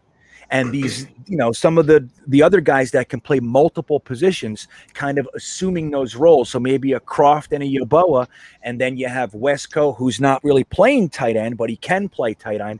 And then you have the swing tackle, who's also able to play tight end. What do you think the possibility of that being the direction that we go? And John, I'll go to you first on that one. It's an interesting idea because it does free up a roster spot. I'm not sure what they're going to do at tight end, because I think what we've seen from the Shanahan offense and what they did in San Francisco, they ran a lot of 12 personnel, the 2 tight end sets. And so if an injury happens during midseason, there's no way they're going to put Fant to be like a receiving threat on a down-to-down basis. If they're going to run that personnel group, I would think they would need 3 tight ends. But you're right, though. Wesco and Fant kind of cover that. Like, Wesco could probably play some downs at tight end. He obviously did it before. We know Fant's done it in Seattle. He even caught a couple of passes as well. So it's definitely a possibility. I just worry because if an injury does happen, what are you doing? If that does happen, because if Herndon goes down, are you suggesting we're only keeping 2 tight ends in that circumstance? Well, you would, yeah. So you keep Croft, like, just as an example, Croft and Yeboah. So you got the young guy being brought up. You have Croft, who's a better pass catcher than people like to think he is. And he's primarily a blocking tight end, but he can be a pass catcher. He's done it. So having like a Croft and a Yeboah with Wesco and Fant kind of filling in the backup roles for tight end, and which will enable you to keep an extra wide receiver or an extra back or both. I'll even throw another idea. Put Kenny Yeboah on the practice squad. I know people really love him, and I like him too, and I think he deserves to at least be on the practice squad. But if you put him on the practice squad, then you've got a shot where you can say, okay, Herndon just got hurt or Croft just got hurt. Let's bring him up from the practice squad, and then we're just fine. So I actually like the idea a lot. I haven't thought about that. With Wesco and Fant being on the roster for sure, almost. It's an interesting take. That's a wacky one. And I saw somebody making, I forget who it was in the comment section, and I apologize. I like to try to remember who says stuff, but I'm old and burnt. So both of those things together don't really bode well for me. So Jimmy, what do you think about that? You have any thoughts? I would really love to see Yeboah make this roster and work his way into a starting role or even a number 2 tight end role. You better stop dropping balls. Yeah, well, only three in OTA, so that's all. 3 is fine. 3 is it is, especially when they only threw 4 to him that day. They only threw him 4 passes. First one was good, and so that's not good percentage. That's about 70, right? There you go. You guys and your percentages, man. But I was trying to be cool for a second there.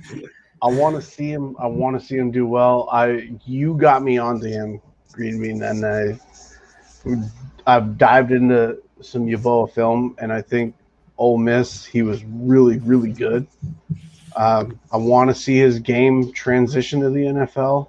I'm not 100% confident that it will, unfortunately, but I would really love to see it happen. I just think that he needs to, there was a comment, who said it? One sec here.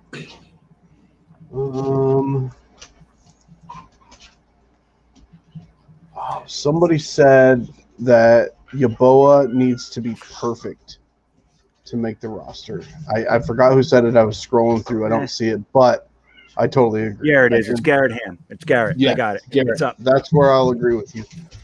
He does need to be essentially perfect. Rocky, stop it. And, Animals, they don't care. it's the pit bulls getting excited. I was going to say, ideally, Kenny Yeboah will make the roster. That would be great. I would love it. I would absolutely love it, and I want to see him progress with us. If he can do, maybe Garrett, maybe he doesn't need to be perfect, but if he can be just good enough to make the roster, man, just good enough. If you can get on the roster, get your foot in the door, and then get this coaching staff on you to be better and get the competition of an actual roster spot to where you're gonna sink or swim, I think he can shine. I really do. I really think he could shine. We just need to see it. And Yeboah, you got to take those steps, man. You got to put this work in to make it happen. Yeah, man, and everybody will chop my head off. I mean, it's like, look, when we signed off on that day on the draft and we went into the undrafted free agents, I went in and I had to pack up and I was leaving the next morning and traveling. Mm-hmm. I had well over 100, whether DMs or texts and everything, like, oh my God, Yeboah. And, so it's like, that was one of my guys, so it's just, I'm so happy we got him. I believe in him. Like you said, dude, you can't be dropping passes. Now, Mike LaFleur said something really interesting. He said, at this point in camp, I'm not really worried about guys dropping passes. He said, that's going to happen. And that's not what we're looking for. We're looking to see how well they're digesting the offense and how well they're performing, to what we're asking them to do. If their heads are full with what we're giving them and they drop a pass, it's like, I've seen them catch. I know they can catch. So I like to hear that. That all said, I do think you 3 more days of that crap, and it's going to be a hard time, man. But just to comment on John's point about him being on the practice squad, and I saw some comments in there too. My fear there is that it's very realistic to think that he may not clear waivers, and if he's on the practice squad, even for a week, anything happens, he's going to be near the top of guys to be plucked and stuck on a roster. So, but I think it's interesting, isn't it? Like we have, for the first time in a long time, like we were a team that if one guy went down, we're paying out these big contracts to free agents. If one guy goes down, we have nothing. We have nothing behind him. Now we have tiers and guys that can play multiple positions. Like even when you look at Morgan Moses, he can play both sides. He played left tackle for 12 games, an entire season in college. He played 3 or 4, I think it was 2 or 3 games last year at left tackle and did really well. AVT can play tackle. You got guys that can play guard and center. You have, swing tackle action going on. So we have a lot of versatility on this team. Even when you were talking about Tevin Coleman playing slot receiver, like we have guys that can do multiple things. So I think there's a lot of creativity that can happen with this roster that wasn't really possible for us for a long time. Now, just to cap off this PFF thing, what do you see? Like, so I think they gave us a B+ again this year. Next year, what do you see PFF calling this draft? A little bit of your crystal ball action. What do you think? Are they going to downgrade it, or you think they're going to come out with a similar upgrade and call this one an A? What do you think, John? I'll go to you first. I mean, I think that this draft class has ridiculous potential for, especially this year. I think we got Becton last year, so those pieces that we got last year are going to help at this upcoming season.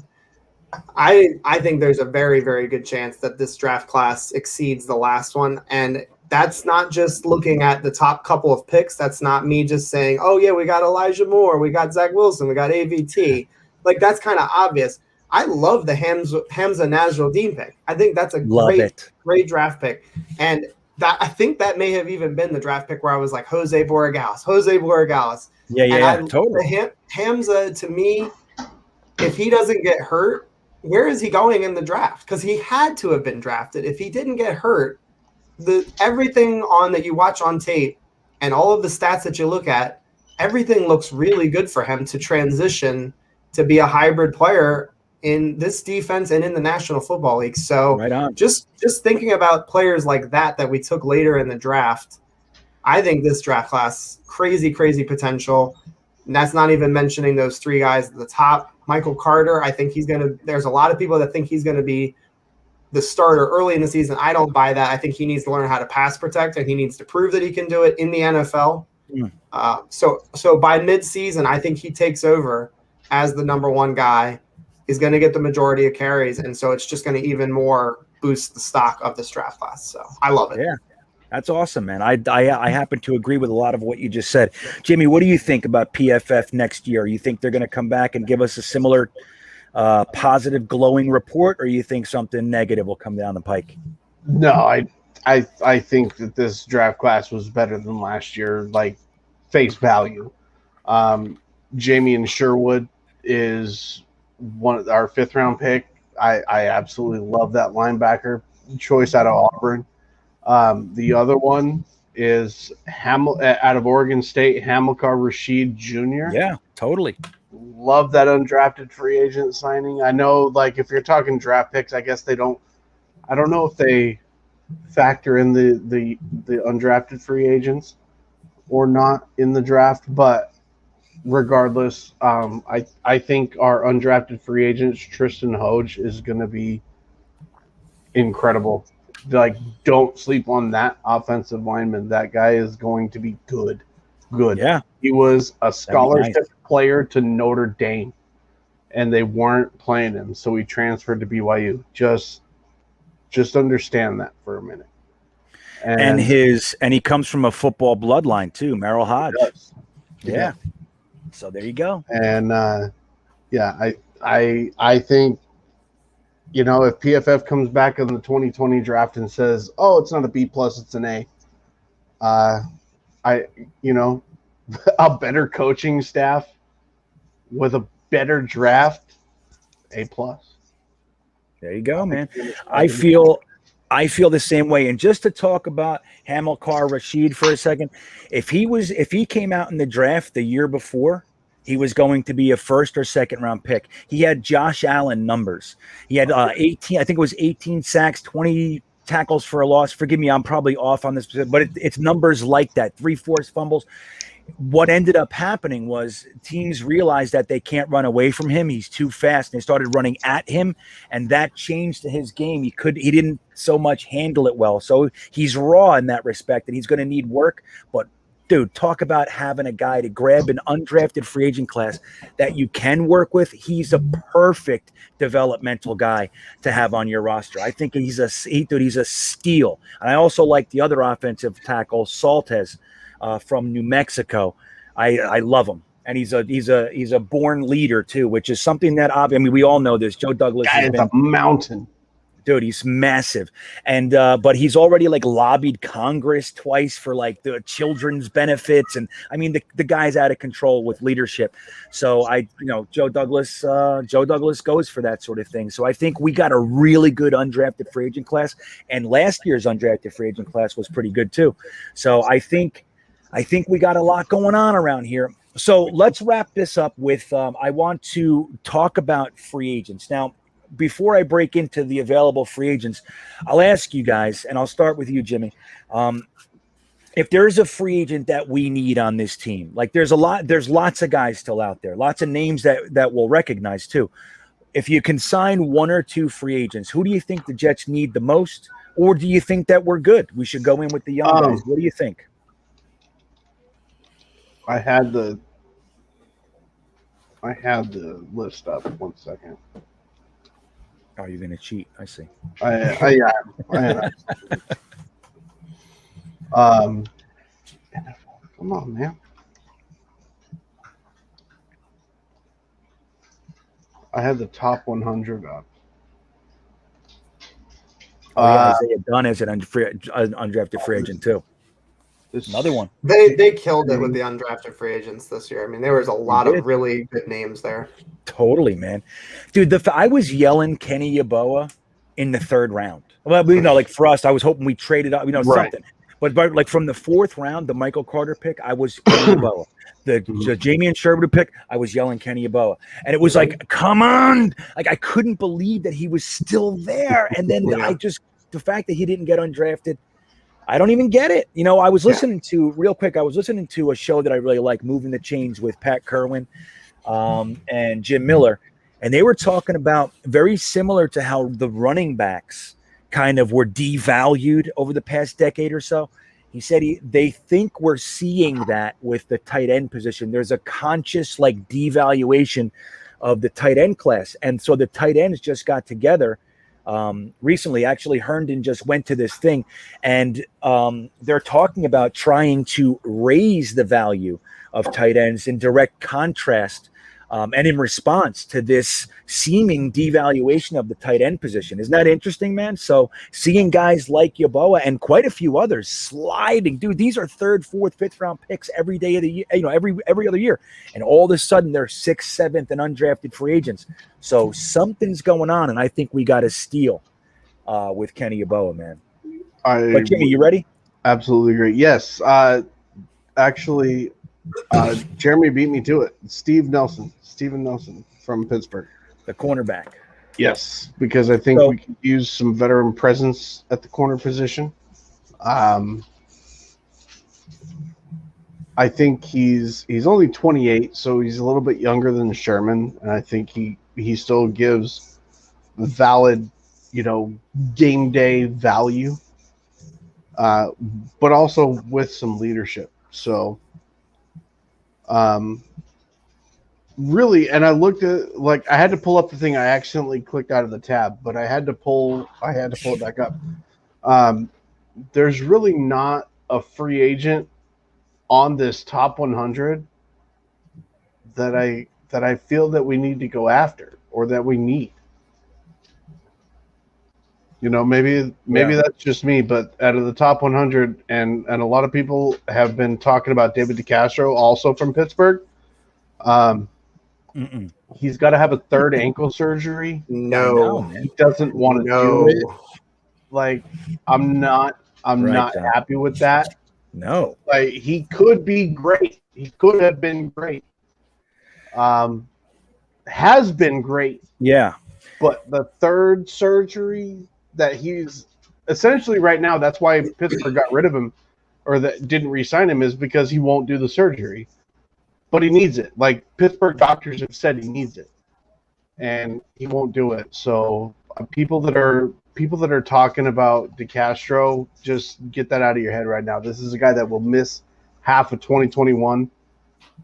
I hate that. I hate that idea. I hated it when I saw it online. There were a lot of people talking about it, and I'm just like, why are we acting like we need to be desperate for this player who is going to get surgery? That's a fact. He is going to be going under the knife. He is required to get surgery. Right. Won't do it. This. So when's the last? Get out then. Yeah. When's the last time you saw Pittsburgh get rid of a hot play, like a guy who's going to contribute at a high level? They do not make a habit of that. Especially O-line. I know this is Roethlisberger's potentially last year. You think they're going to get rid of the only real strong vet on their offensive line? No, man. It doesn't make any sense, right? If Pittsburgh's getting rid of somebody like that, that's the cool thing about the Jets right now. We don't feel like the garbage receptacle that we've been for so long. It's right, man. We have our own players rather than we would wait till cuts and then that player would be the best player at that position on our team. Somebody else is garbage. Oh, such a nice change. So you're Steven Nelson. So you're thinking cornerbacks. John, what do you think? How do you feel about any free agent needs right now? The trendy thing right now, because Saleh said it, is we don't need a veteran presence in the cornerback room. We don't need a presence in the quarterback room. I still would like to get a veteran quarterback. There aren't a whole lot out there. My hope, and this is what I've been saying on my channel, I'm hoping that Nick Foles gets cut because I think they might have to. They have Andy Dalton, who they just paid. They just drafted Justin Fields. Are they going to keep 3 with with those? I don't know if they need to High keep dollar. 3. Yeah. Right. So I think he is going to shake free. And so I'm just going to go ahead and say, if he's cut, I'm on that Nick Foles bandwagon. I would like to get somebody in here. Again, it's not like people misconstrue like the idea like, oh, he's going to help coach Zach. It's not really about that. And the analogy that we've used, imagine if you're working for a business. You don't always feel comfortable going to your boss and asking them a million questions. Do you know what I mean? Like, you don't want to go to the top of the line. So maybe Zach Wilson doesn't want to go to LaFleur and say like, hey, like, what do you do on like 5 p.m. before dinner? What are you doing? Like, are you going to watch film? Are you working out? Like that kind of stuff. Like he should have somebody that has experienced the NFL. And truly, Nick Foles has experienced everything. He's had high expectations. He's had low expectations. He's gotten the big contract. He's won a Super Bowl. He's lost in the playoffs. Like he's done everything. He's got the second big contract. Remember when he went to Jacksonville back with his old offensive coordinator? They thought again. Yeah, that's a really good point. He's experienced everything. That a quarter. Yep. Yeah. So you're on the you think like so backup quarterback is high on your list for potential addition. For me personally, I don't think they'll. Yeah. I'm starting to wonder. I don't know if they'll do it. I don't think they're interested. Yeah. It's interesting, isn't it? Yeah, isn't it interesting? I love it. It's very interesting. I love that. Let these young kids get the baptism by fire. Let them go out in the preseason because we finally have a preseason and we can finally put to rest all those people that say the NFL doesn't need a preseason. Get that out of here because we saw what happened when they didn't have one. They need a preseason. But I say I trust Joe Douglas's view on James Morgan. I called the James Morgan pick a 200 IQ cock block on Bill Belichick when it happened. But it is what it is. I trust Joe Douglas's his thought process with him. Just let the kid get out there and get some reps, man. Let Zach Wilson get some reps. Let James Morgan get some reps. Let White get some reps. That's fine. I'm okay with all of it. And Bob Richens says, what about a kicker? There is not a single free agent kicker in the top 100 NFL free agents right now. So no on the kicker free agency. It's just not a question. We got 87% ficking. We're good. We're good. And we got Jimmy Newgar. GreenBean, that number is not good enough for me, man. I hear you. You got to be 90 plus. I hear you. I don't know. And we'll have to go back over it again. We spent 15 minutes on it, but it's like, I just wish we would have. And just the guy I'm glad we brought somebody in. I am. I'm glad we brought somebody in from college, but it's just not the guy I wanted. It's not one of the 8 guys I was hoping for. You know what I mean? So let me my top 10. I didn't even know who the kid was. I know, it's funny. So let me just real quick. I don't do this all the time, but I'm going to do it right now. So Larry Cook asked, and Larry Cook is a Denver fan who likes so much what the Jets have been. I almost said jokes. Oh, that's a terrible Freudian slip. What the Jets have been doing, and he's contemplating paying a little more attention to the Jets this year over the Denver Broncos. And it'll be you'll have a real. Larry saying he just moved from Utah. Was that maybe? You, Larry? Well, see, the thing is, the Jets play the Denver Broncos, so that'll be the litmus test. You'll just see who you're rooting for. Just take a test and see who you're rooting for. And if you find yourself rooting for the Jets, then you're a Jets fan. If you're still rooting for Denver, then you're a Denver fan. But so he asked, how do I support you, GreenBean? And that's a good opportunity for me to tell you guys that I just, as of 2 weeks ago, created my Patreon. So the link to Patreon, you can support this channel and everything that I'm doing. The link is in the description of this video. Very, very simple. I have 3 tiers, 5, 10, 20, all with different benefits that I will be increasing as we move on as well. It's all new to me, man. I'm just trying to figure this thing out, but I'm looking forward to being able to kind of refine our engagement with one another. As you guys know, I try to spend as much time as I can answering almost every comment on my videos, and sometimes it takes me hours to do so. So this will give me the opportunity to do something a little bit more personal. But if you would like to support the channel, by all means, click that link and become a patron. I'm calling it right now the Green Beaners. So who knows? Maybe be a beaner. Be a beaner. I don't know. I might change that. I don't know. Yes. Come Let and me be a help you with beaner. that. Yeah, well, whatever. Give me Let some help you with ideas. that. I'm gonna Yeah, work. well, yeah, work on that. Let me know. That's what it is currently. That's our working title. Yeah, beaner. Be a beaner and see. And even if you don't want to be called the beaner, you can still support the channel. So, but that's how you do it. And Larry, thank you for asking, and I appreciate it as Thanks for I being here, always Larry. do. Anything you guys want to do, of course, I appreciate. So let's do this. I'm going to share my screen real quick with you cats, and we're going to take a look at that top 100 list real quick, so we can see if there's anybody maybe we weren't thinking of that stokes our interest here. NFLTradeRumors.com is the one I was looking at. That's the one. That's what I'm Cool. looking at. So here we go. So hold on a second. I'm going to get to the top. So now, and I saw somebody mention it. Now, this one deserves a little bit more of our attention, and I just made a video for Jetnation.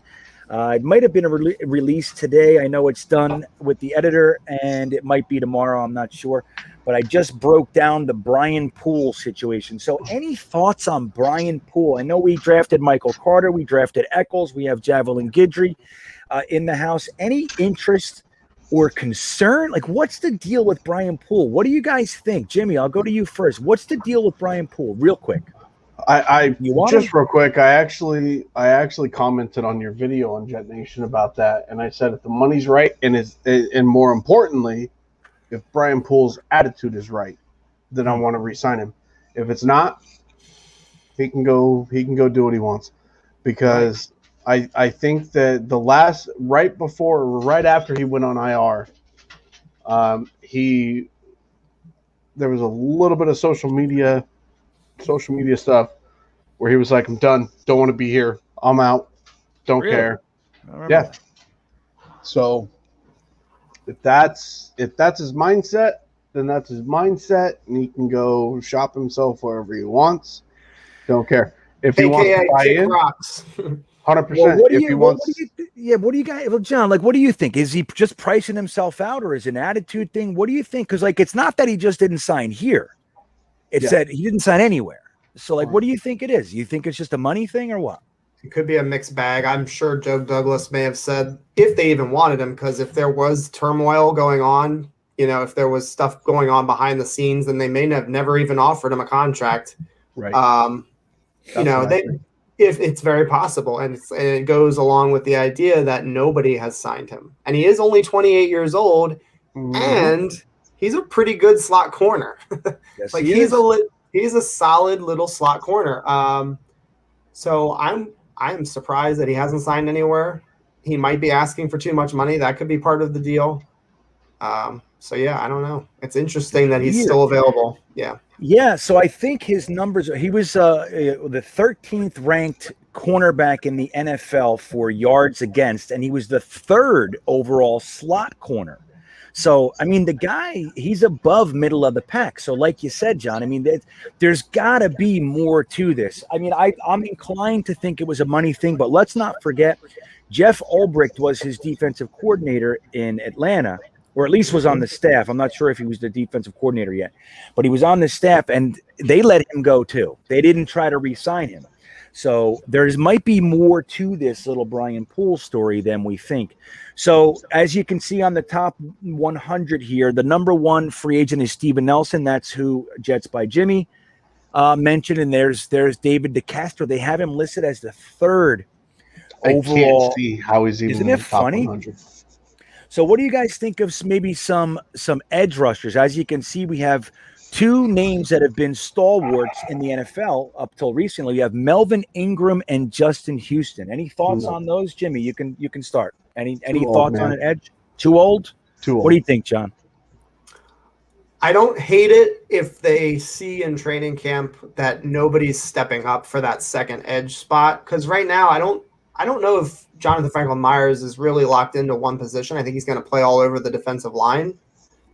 We have Carl Lawson, obviously, but then it's kind of a couple of like kids like we're looking at right now. We're looking Vinny at Curry. Bryce. Well, Vinny Curry, yeah, that's true, but Right, but he's probably rotational though. In fairness, and I'm even thinking, if he is rotational, I think Bryce Huff would be the next stalwart in that position. Sure. As you were saying, John. Yeah. Bryce Huff, Zuniga, these guys have to take a step forward. Sure. And maybe if they see something in training camp early on, they're just like, like maybe we should go ahead and get another veteran. But I don't think it's likely. That's if I could wrap it up. I don't think it's likely they sign anyone. Yeah, not on the edge. I think we're solid in the front seven. Mm-hmm. Yeah, I think that's one of the areas of strength. Even though there's a lot of question marks, like you said. I mean, our going to a 4-man line with the additions that we've made and the staff that we already have here. Was that me? No, that was me. My apologies. Oh, okay. I was like, what the hell was that? I thought it was one of these videos on this thing. No sweat. But it's like, who knows? Jabari Zuniga, Bryce Huff.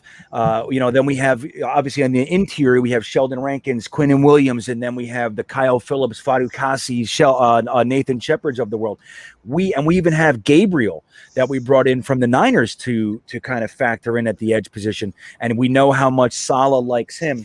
So I think, unless it's like the bottom falls out, and we need one of these guys, I don't think we're going to bring him in either. Any other names? We got KJ Wright at linebacker, Olivier Vernon for edge. There's another name we recognize. Let's stop. Where do you think Le'Veon Bell ends up? He's not going to be here, but where do you think he's going to go? You think he's going to make it on a team this year? John, what do you think? I'm worried about it because he's opening his mouth on Twitter a little bit, talking about stuff like he didn't. Yeah.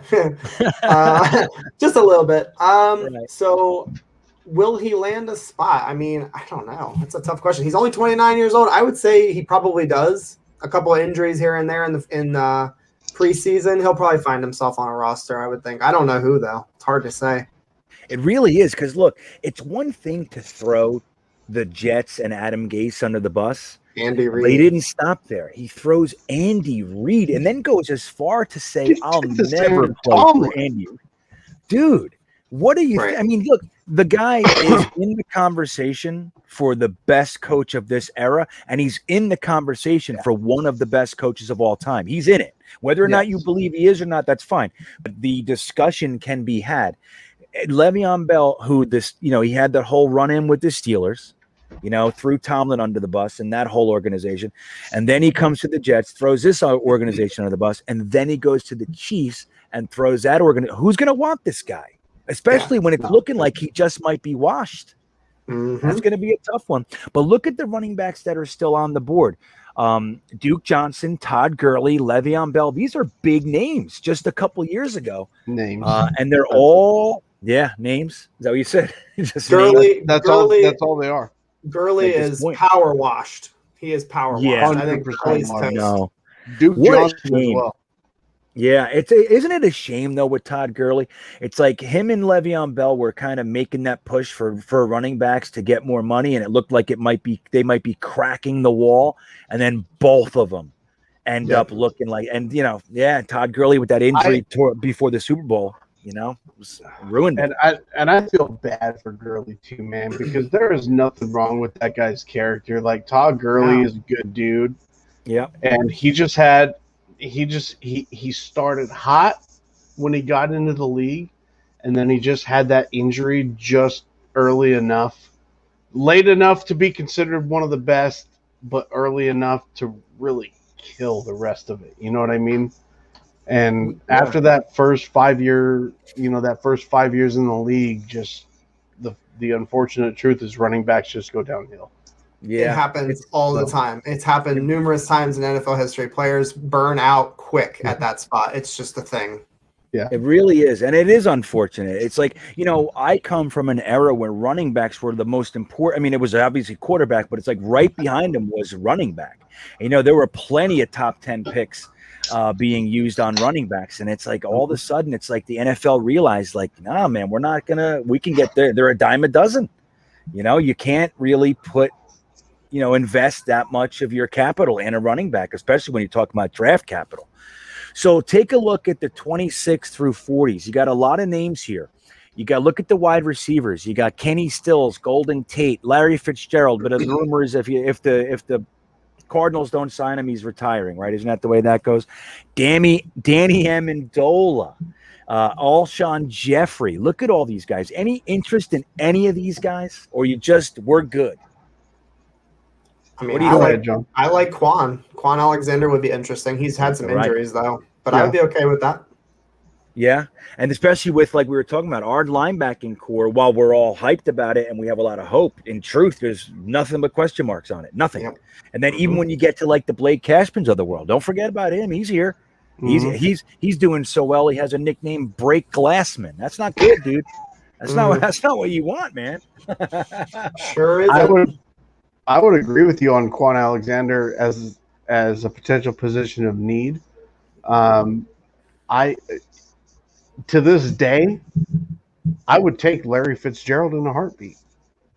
Yeah, you think? In a heartbeat. Larry Fitzgerald has more NFL career tackles than he has drops. I know. I've heard that's an actual true statistic. That's incredible. Isn't that something? That's the wackiest thing I ever heard. If we weren't as I'm super happy with our wide receiver core, but let me tell you, man, if we were one piece away, like if we didn't have a Keelan Cole, right? Yeah, right. I would be all on that Larry Fitzgerald free agency train, 100%. That's interesting, man. Look who else is out there. Avery Williamson, the guy we just traded for essentially a 5th-round pick. But the he went to the Steelers. They were undefeated at the time. They lost in the playoffs to the Browns, and Avery Williamson is still out there, along with guys like Tyler Eifert, Prince Amukamara, who 2 years ago I really wanted, Josh Norman, Jason Peters. Do you think these guys are just done? Is there anybody on this list that we should Jason Peters is 39 years old, Greenbean. Dude, he played well last year. So? To that point, Larry Fitz is 38. Yeah. Yeah, but he's taken a lot less punishment than Jason Peters took on the O-line. Sure. Jason Peters, he was an afterthought last year, and they brought him back, and he played well. He was still a solid dude. The guy's unbelievable. But he was an undrafted free agent. I hear you. It's scary. This 39-year-old O-lineman is scary.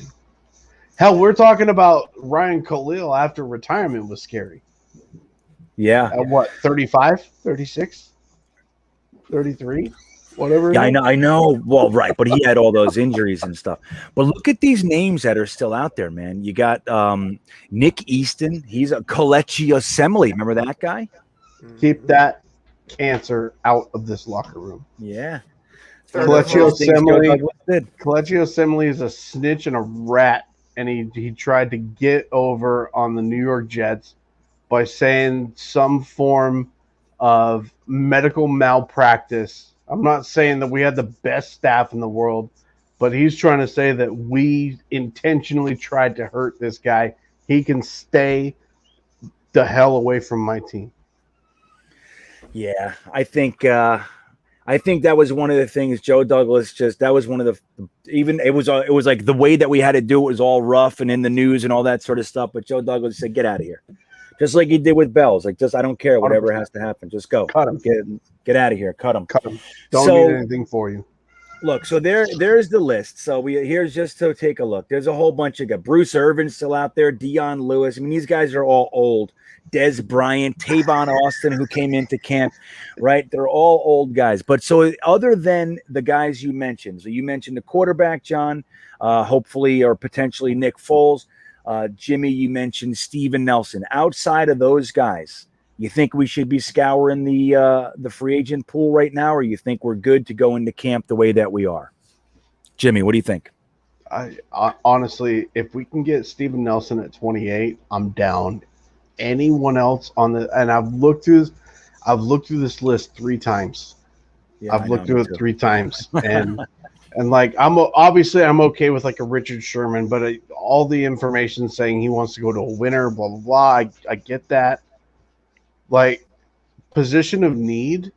John, who did you mention? Quan Alexander. Quan Alexander. Like if we get Steven Nelson or Quan Alexander, I'm happy. But outside of those two, I'm really not a. I'll pass. I'll pass. Yeah. I hear you, John. What do you think? I would say of all of the names that we've looked at, I feel like Quan might be worth kicking the tires just because we did talk about the positional need. I would say that, and then really nothing else. The DeCastro being a 3 overall is ridiculous.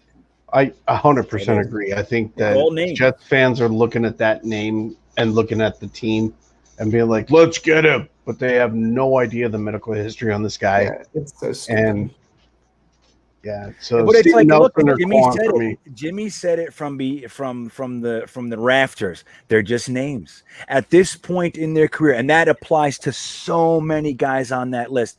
Look, man, we're getting flooded with young talent every year in the NFL, and as guys try to extend their careers into their mid and late 30s, at some point it's just like, nah, dude, we have no interest in you. It's just, you're done. There's no, like, Todd Gurley, with respect, Le'Veon Bell, all these other guys.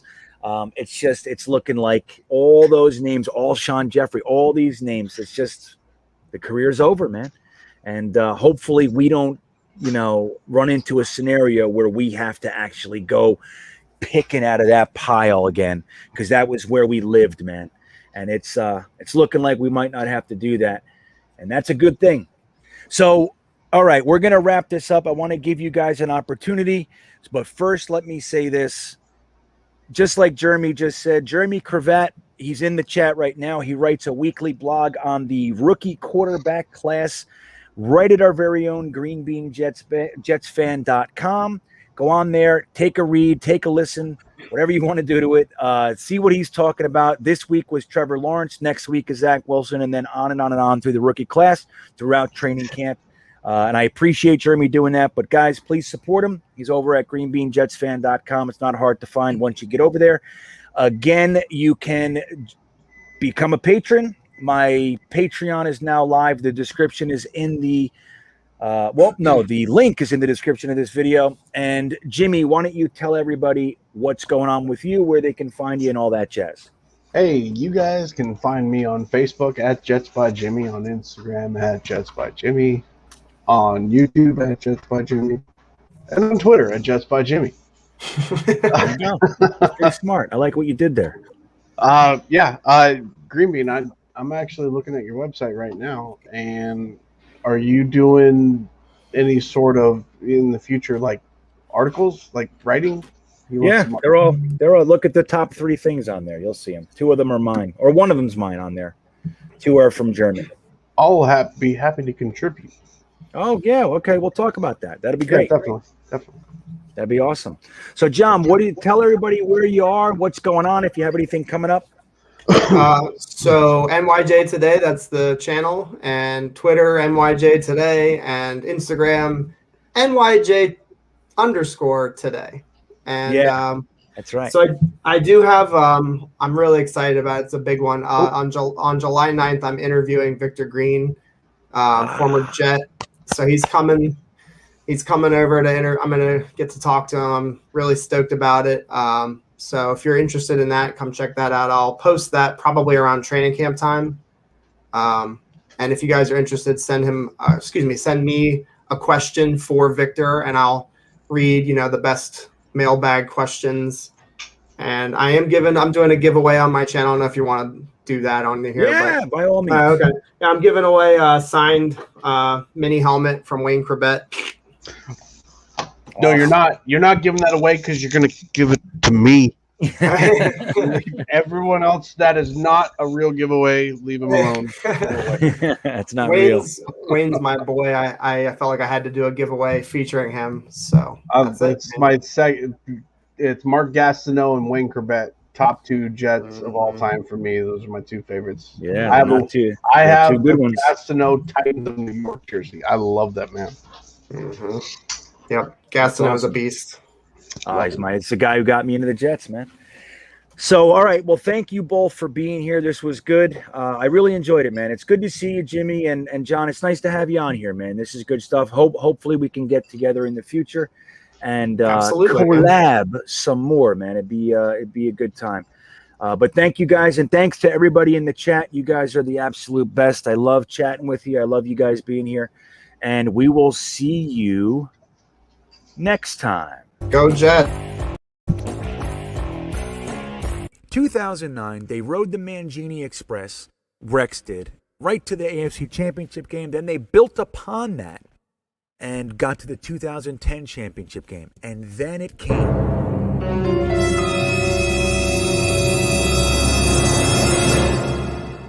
The worst offseason in New York Jets history.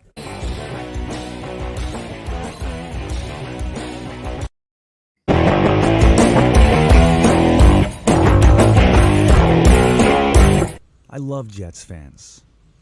You name one other organization that deals with the shit that we deal with and is still this passionate. Sure, you got the little segments, the dog pound. But look at the Patriots fans. They just had 20 years of there are kids, there are 20, 21-year-old, 25-year-old people in this world that are Patriots fans who have never known losing. Never in their entire lifetime. They were born into this Belichick-Brady thing, and they have consistently won. They've won 6 Super Bowls. They've been to 9 or whatever it is. And then when they didn't get in there, they were the AFC Championship game or the semifinals or whatever. And what happens the year that Tom Brady leaves? Dude, you have droves of people leaving the Patriots. These are diehard Pats fans. This is what they have. Diehard Pats fans going to be Tampa Bay Buccaneers fans. Why? Because I'm a fucking fan of Tom Brady. Bullshit. What is that?